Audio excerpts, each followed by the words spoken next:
California's missions are a part of the state's birth and history. They started many of the cities, towns, and governments we know today. But there's a growing push tonight to get rid of some of their symbols. CBS 8's Jesse Pagan digs into the history of the mission bells and why some of California's native tribes want them gone. Along some of California's busiest streets and highways, hanging about 10 feet off the ground, stand these iron green colored bells. You've probably driven past a bell without really noticing it. Nowadays, most of them stand in pretty mundane spots, like this one next to a bus stop near La Jolla.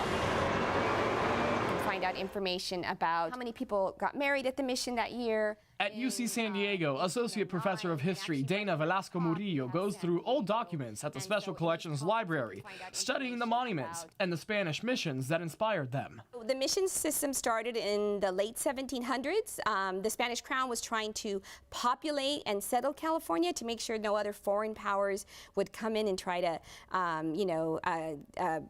poach this area. That race to claim the land sparked the idea of the missions. Following the king's orders, Franciscans gathered the Native American tribespeople, sometimes by force, to the mission sites to convert them to their religion and impose Spain's ways of life. And they then would become the vecinos, or what we would now call citizens or residents of California, giving this area a population base. We're talking about a clash of lifeways. A clash representing dark years in the histories of many of California's native tribes. And for our tribe, it's shameful what they do. Valentin Lopez is the chairman of the Amamutsun tribal band in Northern California.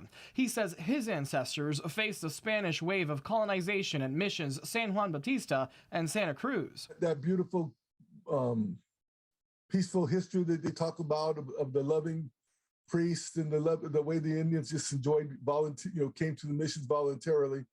Those are all lies. Fast forward to the late 1800s with California in the middle of a population boom and an identity crisis. And so in particular, California was trying to create kind of an image or a heritage for itself. And so they looked to what we call the Hispanic past. Professor Velasco Murillo explains that started a wave of innovation in architecture, street naming, and more to attract people to the state and boost tourism. And so the bells come out of this movement of kind of trying to romanticize and nostalgize the Hispanic past. Throughout the years, several different groups put up the mission bells along El Camino Real, a road supposedly linking all of California's missions from San Diego to Sonoma County. Please stand with us as we go forward to get all symbols down.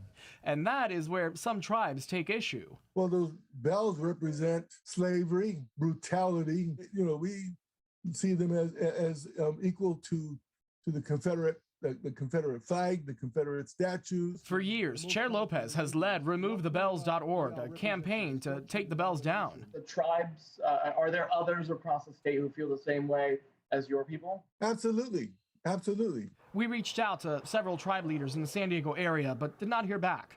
Lopez says they've been successful in taking down some bells. Others have proven to be a challenge, with some arguing removing them and other symbols, like statues of Christopher Columbus, would wash history away. But even outside of the bells, there's a push to add the Native American viewpoint to the standing arc of history. There is a real, genuine effort on the part of community members, scholars, people working at museums and archives to make sure that those indigenous stories are told. To paint the full picture of California's history.